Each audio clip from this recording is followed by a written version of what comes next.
dama ina son ganin ki. An ce miki na tare da dodo baban zuga. Ni a tsakaninki da shi. Dodo baban zuga masoyi na. Sannan kuma ya faɗa mini bai da wata budurwa bayan. To ni ma haka ya faɗa mini. Ta, haka ya faɗa To mini. yanzu a kika son ayi. Ai ke ka tambaya. A ke naka tambaya. Ke da kice wai sauran. Dama ina da in gani ki ce mi a halaka da shi ya. Ni ma dama ina bi in gane ki in ce mi a halaka da shi. Mu tayi ma a gane shi. Mu ke wuri ne yanzu. Ga ma yana. La ta gida ita soyayya ruban zuma ce in ka sha sai ka ba masoyi. Dama muna bi dakka dawo. Dama muna bi dakka.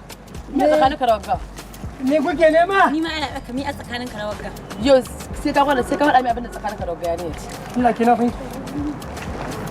Ban gane ba. Ni ma na faɗa. Ke ina mun ka taba zuwa? Ka wance inda muka taɓa haɗuwa. Wallahi ni tsakani da Allah yanda nake da kun ji ana cewa baban zuga. To zuga ce amma mata tsoron su nake ban gaba da mutum wallahi. Amma man hausa ne ya mare na. A ina? Kenan inda mun yi haɗa mun yi akan banza. Shi an magana. Ke mu ba shi kashi. A kai.